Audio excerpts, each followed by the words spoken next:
Now let us talk about how to create the functions. Okay, to cover both functions or user defined functions as well as lambda functions, I'll be using sum as example. Okay, and in this case, the functionality, the problem statement for this sum is pass lower bound and upper bound to the function and get sum of range of numbers between or integers between lower bound and upper bound. That is the function which I want to develop. Typically, how should you come up with the logic? You need to use formula. So if it is 1 to n, you have to use n multiplied by n plus 1 by 2 to get the sum of range of numbers between 1 and n. If it is 5 to 100, then you have to get 1 to 100 using the same formula, and also get sum of 1 to 4, and then subtract the sum of 1 to 4 from sum of 1 to 100 using the formula. So you should ideally use the formula to come up with the logic. Okay, but just to explain the lambda functions to you, I'm actually looping through the range and then adding each and every number to a global variable called total, and I'll be returning total to get the sum of integers between lower bound and upper bound. So in Python, you have to start the function with the def keyword, and once you say def and give the function name, you can say lb comma ub like this. Okay, and colon. So this ends the function specification, and then the indentation starts. If you are using the Jupyter notebook, the indentation will be automatically taken care for you. You don't need to worry too much about it. Okay. Now I want to create a variable called total, and I want to initialize it to 0. And then for I in, so there is a function called range in Python. Okay, and it will take the lower bound and till upper bound, excluding upper bound, it will create an array. So if I say 1 to 100, 1 comma 100 in a range, it will create a list from 1 to 99. Okay. But I want to get the upper bound also included when I compute this count, and hence I have to use +1 here. And then colon, this concludes the specification for loop. And as part of for loop, we have to write the code to add I to total. So either you can say total equal to total plus I, or total plus equal to I. Okay. And then you have to return total. Now you can actually invoke this function by saying sum of 1 comma 10. So sum of 1 comma 10 is 55. Let me use 5 comma 10, which should be 45, and let us see if it gets 45 or not. Now you got 45. Okay.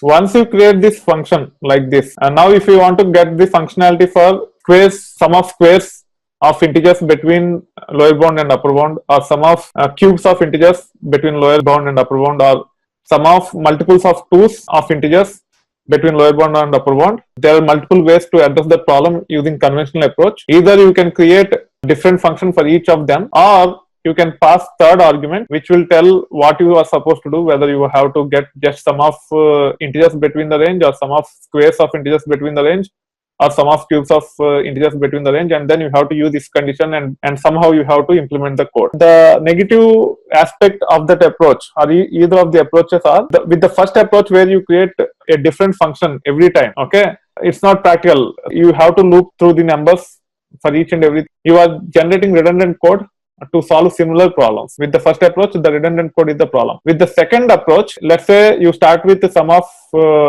integers between a range, and then sum of squares between the range. Now if you want to add sum of cubes between the range, then the same function has to be changed. Okay, so when it is changed, even the scenarios related to the older functionality has to be tested, which is unnecessary effort. To address these issues, Python have come up with capability to pass functions as arguments to other functions, and the way you can pass functions to other functions is by using lambda keyword. And that's where the concept of lambda functions come into picture. So if you want to define a function which takes a lambda function as argument, apart from lower bound and upper bound, you have to pass a third argument, and I'm giving name as s. So when invoking sum, we will actually pass the functionality to it, and as part of this sum, we will be invoking this function even without knowing what that function do. But when we invoke sum, as we will be passing functionality to this, when sum is executed, at that time it know what needs to be executed, and it will be taken care for you. So in this case, total equal to 0, this doesn't change, and also this for loop doesn't change. It will be same as before. Okay, and then you have to set total plus equal to s of I. So we are invoking the function by passing I as argument. So for each iteration, we are actually invoking the function, and that's the destination for that function will be passed at runtime. Okay, and then I have to return total. Now I can say sum of 5 comma 10, and let's say I want to just get sum of integers between lower bound and upper bound. Then what I have to do, I have to pass a lambda function, and I have to provide the functionality to this argument. And when you define lambda function here, you have to give the arguments that needs to be passed to lambda function. So this function takes only one argument when it is invoked. You can see here it takes only one argument, and it is of type integer, and the value will be passed as part of the for loop in each iteration.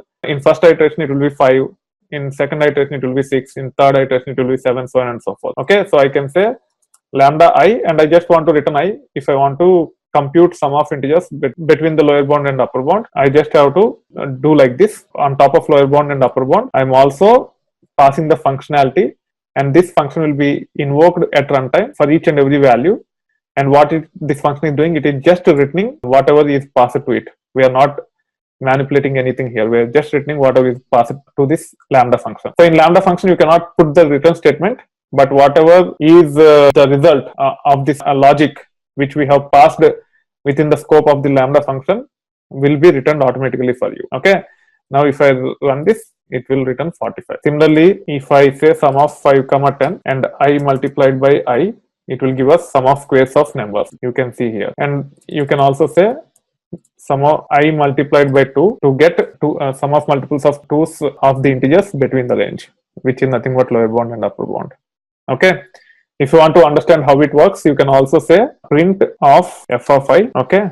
And if you run this now, okay, actually it is printing for each and everything. Let me delete this 2 and then let me run this. Now you can see when 5 is passed for the first time, when we say f of I, when the sum is invoked, it is actually calling this. So the I, which is 5, is multiplied by 2 and it returns 10, and that 10 is added to total. So after first iteration, total is 10, and then as part of second iteration, f of I is 12, and that 12 is added to total, which is already 10. So after second iteration it is 22, after third iteration it is 36, so on and so forth, and after all the numbers are processed it is 90. Okay, so this is how you can actually define lambda functions. Keep in mind that lambda functions have some restrictions. You can only write simple code snippets as part of the lambda functions in Python. Unlike Scala, where it gives a lot more flexibility, with respect to Python, it has limitations. So in those cases where you have to write complex logic, you have to define a main function, and you can invoke the main function as part of the lambda function. So this can also be implemented like this: def multiply by 2, okay, and then you define the function, and then you can say return I multiply by 2. And also def check even, okay, and let's say I want to check if the number is even. If the number is even, I want to return that number. Otherwise, I want to return 0. So for within a given range, if I want to add only the even numbers, I just want to use this function called check even. As long as it is even number, I want to return the same number. If it is not even number, I want to return 0. Okay.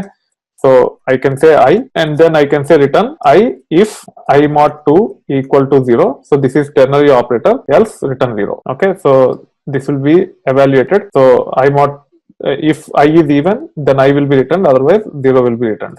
Now I can say sum of 5 comma 10. First let us see the multiply by 2. So instead of passing the logic directly, now I have to invoke the function multiply by 2, and I have to pass this argument of the lambda function to this named function. This is named function, okay, and with named function you can have complete logic with return statements, assignment operators, etc. You see we got 90. Similarly, if I say check even, so if it is 5, 6, 7, 8, 9 and 10, we just have to add 6, 8 and 10, and it should return 24, and you can see here it returns 24. If it is odd, it is returning 0.